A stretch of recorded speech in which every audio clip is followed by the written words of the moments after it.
आज हेउछि दोल विभान। फगु दशमी रे बाहरिबे राधा गोविंद।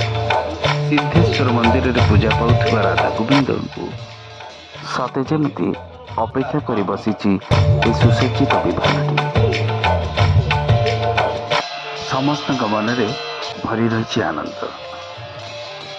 एते दिन परे प्रभु विजय करिबे विमान को आउ तापरे बुलिबे साही साही घर घर। अपूर्व से रूप, अपूर्व से कांति, अपूर्व से प्रेम आउ अपूर्व से परंपरा।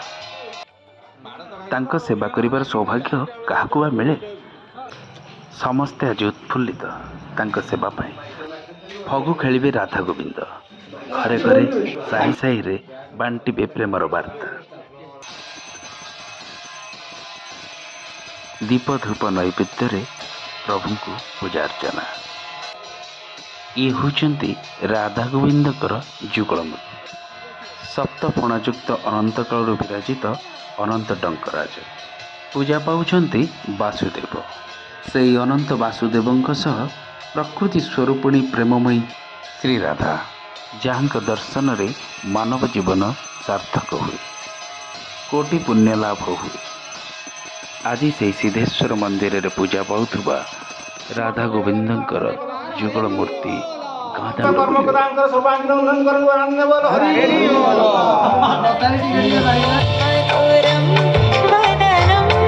लीलामय प्रभु विमान रे आरूढ़ हुई भक्त कांधरे भक्तिर समर्पणता देखिए। प्रति घर पूजा नैवेद्य को ग्रहण करी सुभाषिष बांटिबे। फगु खेल स्नेह संप्रीतिर रक्तिम आभा विच्छुरित करिवे। देह ओ मन रंगायित हेब भल पाइबार अपूर्व रंगरे।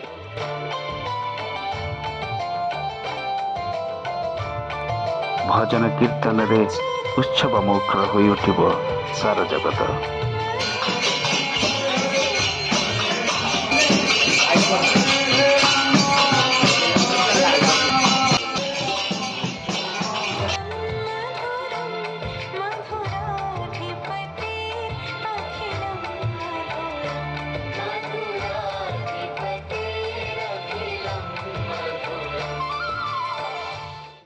एमिति प्रभुंकर लीला सबुदिन लगी था।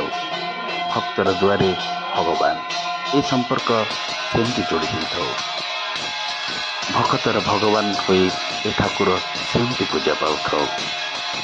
सारा जगत को सेमती कल्याण कर।